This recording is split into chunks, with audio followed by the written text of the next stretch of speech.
Vamos iniciar mais uma aula 9 do eixo 2, que trata de políticas de segurança e defesa, ambiente internacional e tecnologias emergentes. Esse é o ponto 3 do eixo 2 que a gente vai ver hoje. Organizações internacionais, conceitos, debates contemporâneos e normas vinculadas aos setores de segurança e defesa no Brasil. O tema das OIs, Organizações Internacionais, seria facilmente matéria de um semestre ou até um ano em um curso específico de Relações Internacionais. E hoje a gente vai arranhar essa matéria e ainda com um recorte, de organizações internacionais que tenham ligação, conexão com a questão da segurança e defesa no Brasil. E o que são organizações internacionais? São atores fundamentais no cenário global, especialmente nos setores de segurança e defesa. Elas servem como fóruns para cooperação, negociação de normas, coordenação de ações e, em alguns casos, para execução de operações no grande concerto das nações, de todos os países do planeta. Conceito de organização internacional. Definição agora para você. São entidades criadas por meio de tratados internacionais entre 2 ou mais estados intergovernamentais ou por indivíduos e grupos não governamentais, com uma estrutura permanente, objetivos específicos e capacidade de atuar no cenário internacional.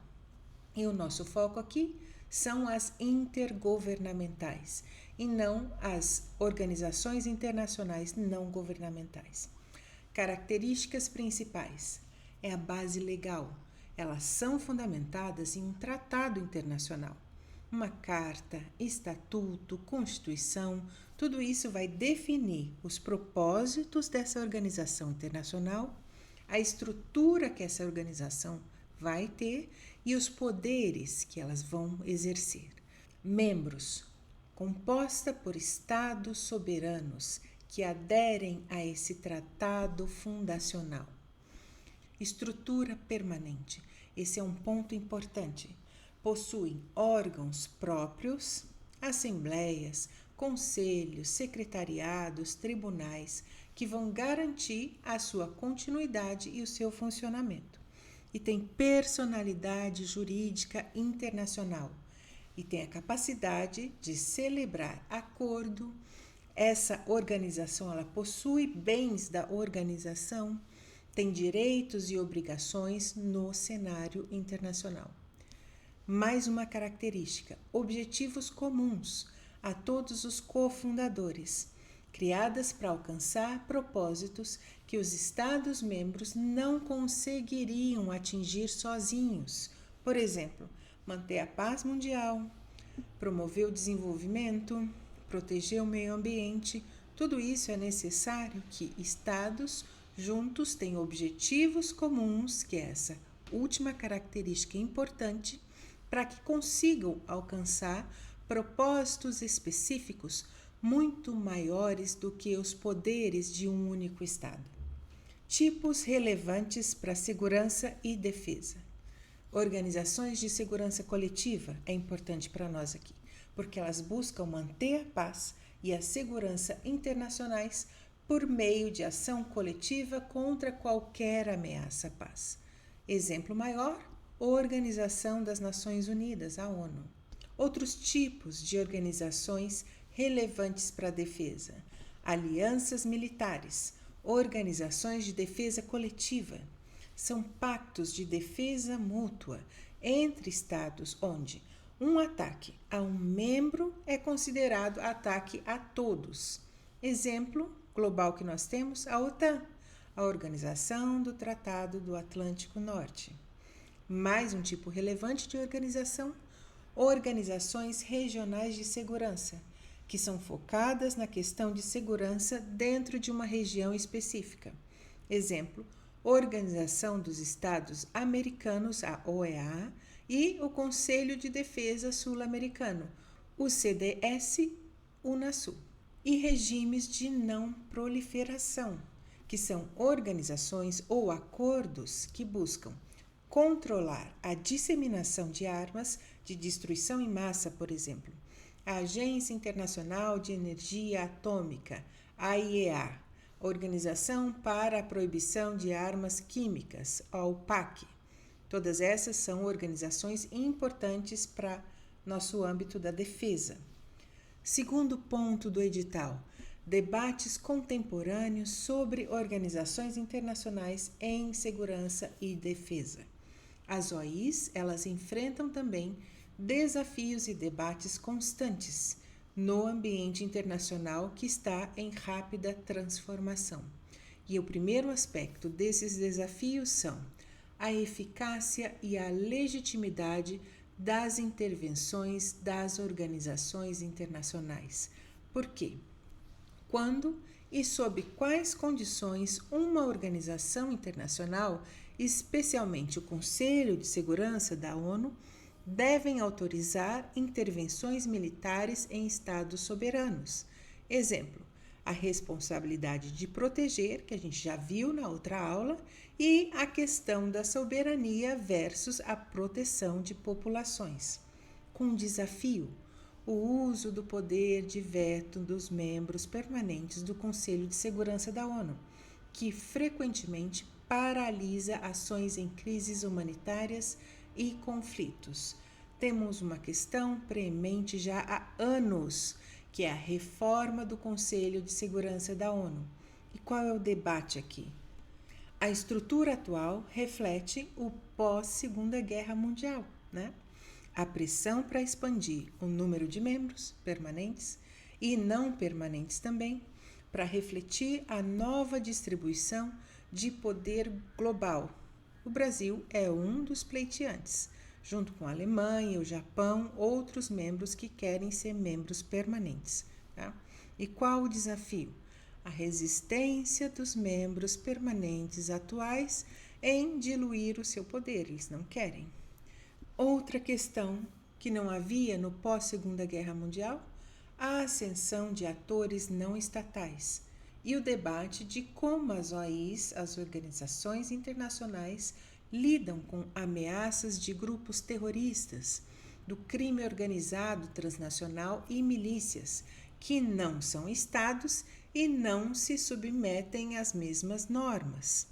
O desafio aqui é a dificuldade de aplicar o direito internacional e as ferramentas tradicionais de segurança a esses atores novos no âmbito internacional. Outro desafio, novas ameaças e segurança multidimensional. O debate aqui, como as OIs vão se adaptar para lidar com a cibersegurança, com mudanças climáticas, com pandemias, com desinformação e outras ameaças que transcendem as fronteiras e exigem respostas não militares. O grande desafio, a necessidade de coordenar entre diferentes agências e a falta de capacidade ou mandato claro para algumas OIs, né? Não tem legitimidade para atuar. E na questão da regionalização e segurança, o debate é o papel crescente de organizações regionais como a OEA, a União Africana, a ASEAN, etc., na gestão de crises locais. Elas são mais ágeis, sim, em conhecer melhor o contexto, mas elas podem carecer de recursos ou legitimidade universal para atuar. E o desafio é a relação entre a segurança regional e a segurança global e a coordenação entre as organizações globais e as organizações regionais. Mais um desafio? Financiamento e capacidade. E o debate aqui é que muitas OIs sofrem com a falta de financiamento adequado e a dependência das contribuições dos Estados-membros, o que limita a capacidade operacional dessas organizações internacionais. E o desafio é garantir que recursos para missões de paz, programas de desenvolvimento e iniciativas de segurança sejam suficientes.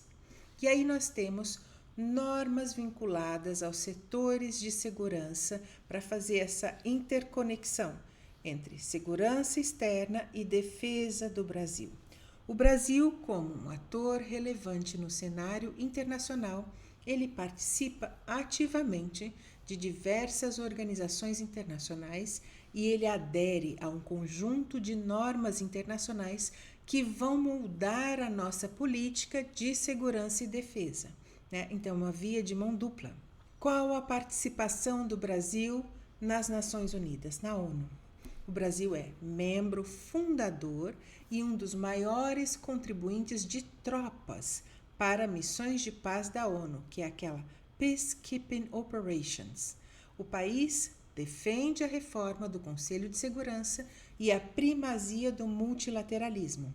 Aqui cabe um parênteses, sobre as operações para a gente saber quais são essas operações da ONU e a questão do veto também no Conselho de Segurança. Eu acho que cabe esclarecer. A manutenção da paz é uma das diversas atividades que são empreendidas pelas Nações Unidas para manter a paz e a segurança internacionais em todo o mundo. As outras atividades conectadas à manutenção, prevenção, etc.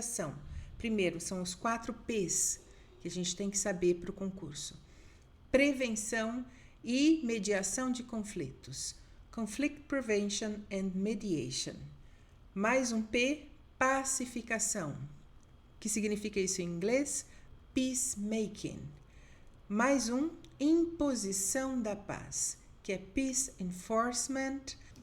E mais um, construção da paz, Peace Building. Então, a prevenção dos conflitos, a pacificação, a manutenção da paz e a imposição da paz raramente ocorrem de forma linear ou sequencial. E a experiência nos demonstra que devem ser vistas como atividades que se reforçam mutuamente. Se utilizadas de forma fragmentada ou isolada, não fornecem a abordagem abrangente que é necessária para atingir as causas profundas do conflito, para então reduzir o risco da recorrência do conflito. E por que eu trago essas denominações aqui? Porque podem aparecer na sua prova, seja em inglês, seja em português. E agora você já sabe. E a outra questão, a questão do Conselho de Segurança.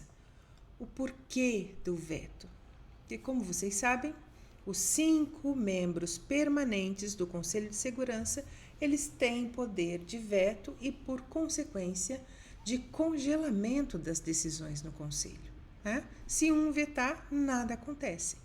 Essa medida ela foi adotada como medida de estabilização e continuidade da própria organização. Não foi por acaso. Vejam, uma das razões principais da dissolução e insucesso lá da Liga das Nações, anterior à ONU, foi a inexistência desse poder de veto que impedisse que resoluções que os países mais poderosos concordassem viessem a termo. Então, é um pouco mais complicado do que simplesmente extinguir o poder de veto dos 5 membros permanentes. O Conselho precisa de mecanismos que ainda não foram inventados para promover uma reforma que não leve ao fim da própria ONU. E é por isso que esse poder de veto ainda existe. E como isso é só um parênteses aqui na nossa aula, a gente vai voltar então para o ponto do edital sobre as OIs e as normas vinculadas às organizações internacionais e fundadoras dessa que é a maior OI do planeta, que é a ONU. Primeira norma vinculada à ONU é a Carta da ONU, que contém princípios de não intervenção, solução pacífica de controvérsias e proibição do uso da força. exceto em legítima defesa ou autorização do Conselho de Segurança. Ou seja, desde a Carta da ONU, a guerra está proscrita. Isso que ninguém fala, parece que esqueceram, etc., como um meio legítimo de resolução de conflitos. Antes deve-se tentar todos os outros meios de resolução pacífica de controvérsias. Então, a partir da Carta da ONU, não é meio legítimo mais de resolução de conflitos a guerra, exceto em legítima defesa ou com autorização do Conselho de Segurança. Tá? Resoluções do Conselho de Segurança. O Brasil acata as sanções e as autorizações de missões de paz. E o direito internacional humanitário. O Brasil também é signatário das convenções de Genebra e dos protocolos adicionais de Genebra também, que regulam a conduta em conflitos armados. E aí nós temos também o direito internacional dos direitos humanos. Então, uma coisa é o direito humanitário, que a gente vai ter aula sobre isso, e os direitos humanos.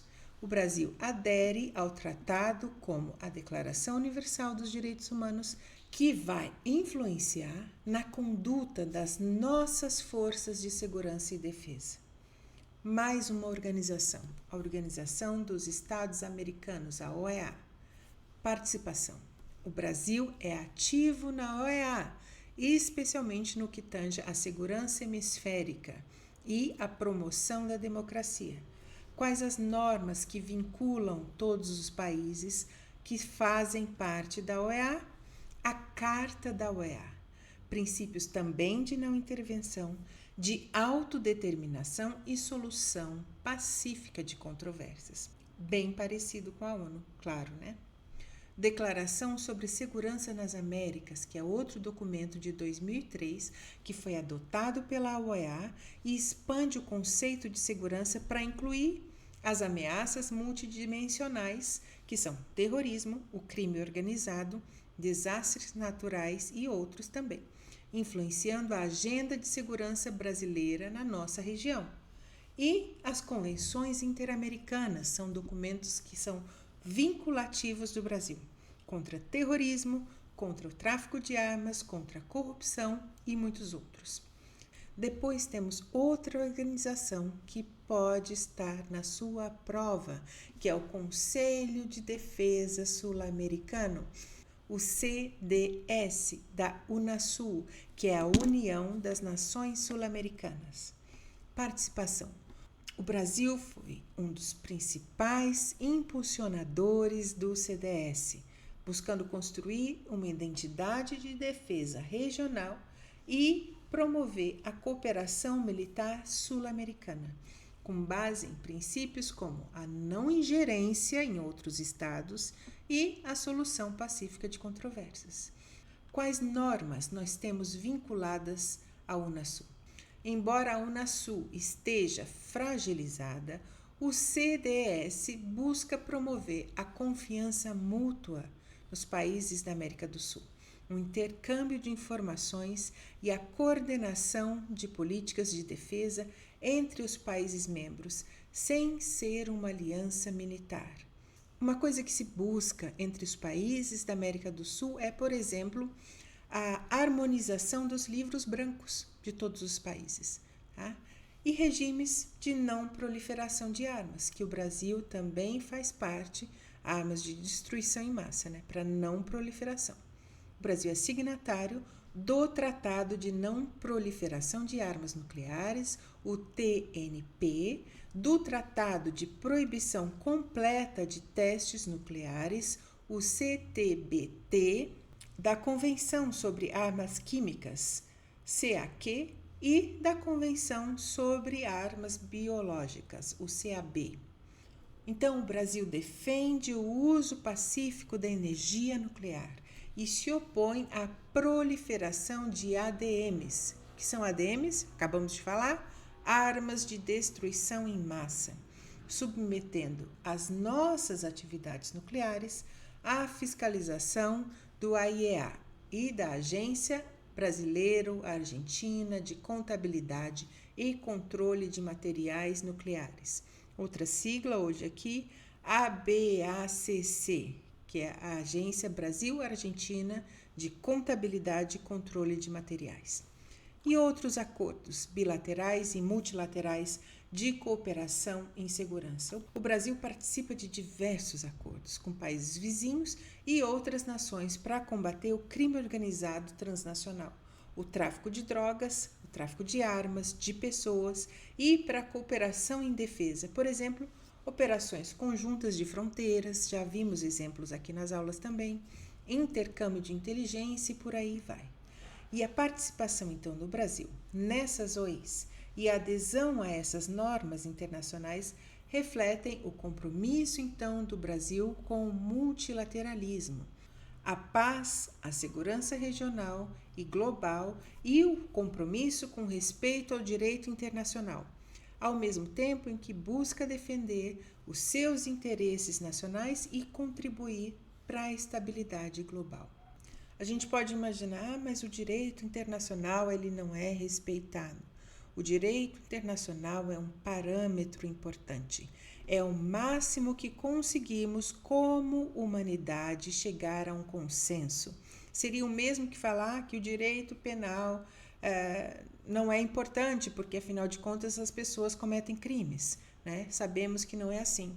É importante que tenhamos uma lei anterior para regular as atuações dos países uns com os outros e com os seus próprios cidadãos. Então, essa é a importância da legislação internacional. E, por óbvio, os países que são muito mais poderosos do que um indivíduo ou uma organização criminosa, eles vão tentar impor a sua vontade e o direito internacional está aí justamente para que isso não ocorra em detrimento da paz global ou não ocorra sem que haja represálias em relação às ações que são contra o direito internacional.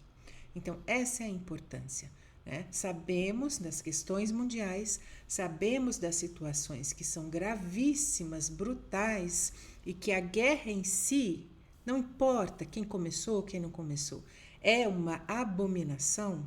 Sabemos do sofrimento de civis de todos os lados, né?